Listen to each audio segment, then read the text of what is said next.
Keep the motherfucking ass up. I'm not reaching for no gun. Can I move my phone? And have a firearm pulled on him by the Omaha Police Department all in the same day. Imagine that. Casim Shabbaz is shaken up. Man, I thought we were getting ready to lose our lives. Let him know. With this pullover, this is authorized. Think about this. Authorized to pull him over.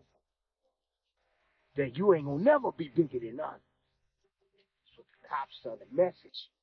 I don't care what anybody say. Terence Crawford's night in Omaha began like a dream. Fresh off his stunning victory over Canelo Alvarez, the city celebrated him with a massive parade and an electrifying party. Fans were on fire, chanting his name and honoring their undefeated champion. But the glory didn't last long. Just hours later, at 1:27 a.m., police stopped Crawford's blue sedan for speeding. The scene escalated quickly when officers spotted a firearm on the floorboard, forcing everyone out of the car at gunpoint. Stepping out. Seatbelt. Step out. Opening the door. Open the door. Right here on my right. I'm keeping motherfucking ass up. I'm not reaching for no gun. Can I move my phone?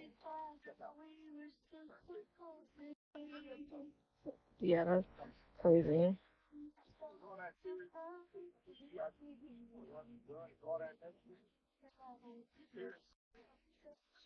Tim Bradley didn't hold back when addressing Terence Crawford's late-night traffic stop.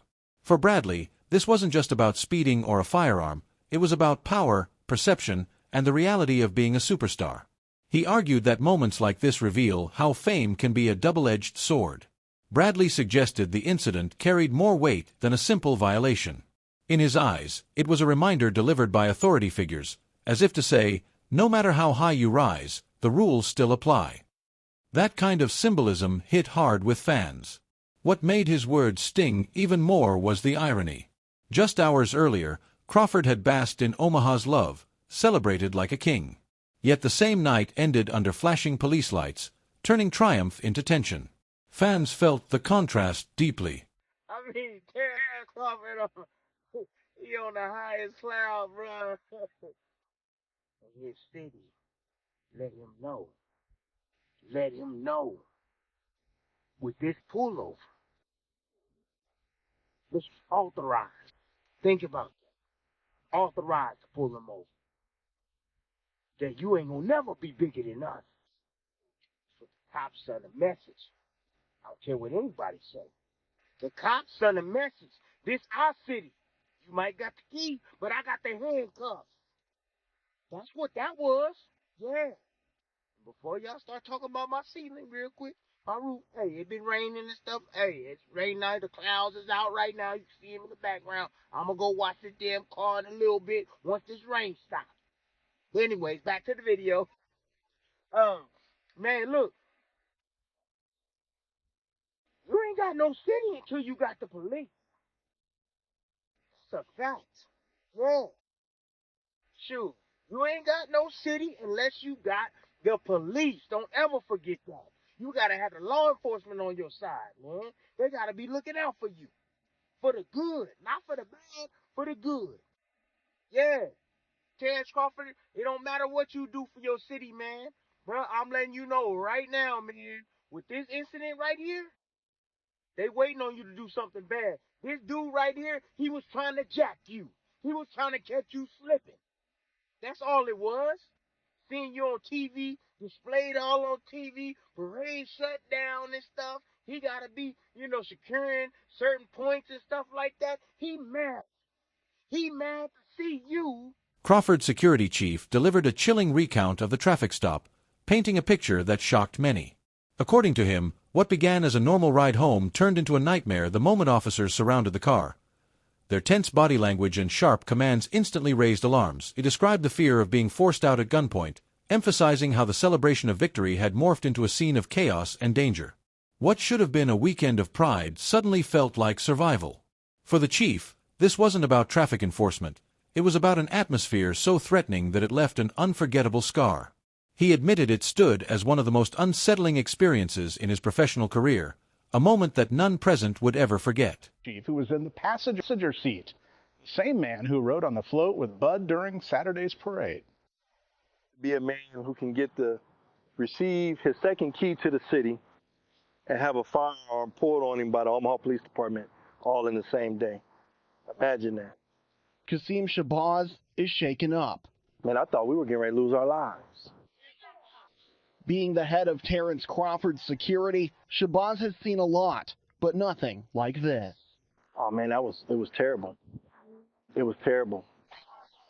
Early Sunday morning, Crawford and his team were leaving an after-party following his parade. According to police, they pulled their vehicle over near 12th and Cass Street for reckless driving. That's where things took a dark turn. And as soon as he said he had a firearm, police officer that was on his side became unhinged. Police immediately drew their weapons, pointing a gun at Shabbaz and the pound-for-pound champ. I literally have my hands on top of the ceiling and the inside of the vehicle. According to police, an officer had identified a firearm on the floor of the vehicle. Reports revealed that Terence Crawford's vehicle was pulled over on suspicion of reckless driving, a stop that quickly spiraled into high tension. Officers claimed they spotted 2 firearms on a floorboard, immediately escalating the encounter and forcing every passenger out at gunpoint. What started as a traffic stop felt more like a standoff. Yet, after thorough checks, it was confirmed that the firearms were legally registered and properly certified to their owners. With no other violations uncovered, police ultimately handed Crawford only a citation for reckless driving before releasing him. While the case ended officially, the symbolism remained heavy. Critics argued that on the very same day Omaha celebrated its champion, authorities reminded him who holds control. To many, it seemed less about traffic safety and more about power. With a parade.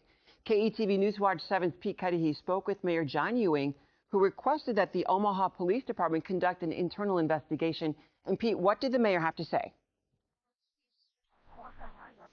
Yeah, Julie, Mayor Ewing says that after such a great day yesterday, he was heartbroken hearing about the news of the traffic stop. That's why he reached out to Police Chief Todd Schmatter and Terence Crawford himself to find out what exactly happened at that traffic stop. Omaha Police released a statement saying that a car driven by Terence Crawford was stopped for driving recklessly around 1:30 in the morning on Cass Street. An officer confirmed that while Crawford was reaching to grab his information, the cop spotted a gun by Crawford's feet. Andre Ward, one of boxing's most respected voices, stepped in to give his perspective on the Terence Crawford situation. For Ward, the traffic stop wasn't an isolated incident. It was part of a bigger story that has followed Crawford for years. He reminded fans that long before the Canelo fight, critics were already trying to chip away at Crawford's legacy. Many claimed his wins were just decisions rather than pure dominance, framing his triumphs in a way that made them seem lesser. According to Ward, that narrative was never accidental. It was a deliberate attempt to downplay a generational talent. Ward connected that same pattern to Omaha's controversy, seeing it as yet another effort to cast a shadow over a champion's shine. But he insisted, Crawford's record and respect in the ring remain untouchable. They tried to bury Terence Crawford. They tried to ruin his reputation and say that he wasn't a draw when the numbers were there for you to see. When he went to MSG against guys that didn't have big names or that were faded, like Amir Khan, or when he fought Kaviaskis, he did numbers. There was a smear campaign about his personality. He doesn't talk. Nobody wants to hear him. No, that you don't want to hear him. So you try to speak for the masses when the whole time you have a star right here. You got to learn how to talk to this man. Even as recent as his last fight, the fight before Canelo, smear campaign continued. I don't hear the smear campaign now.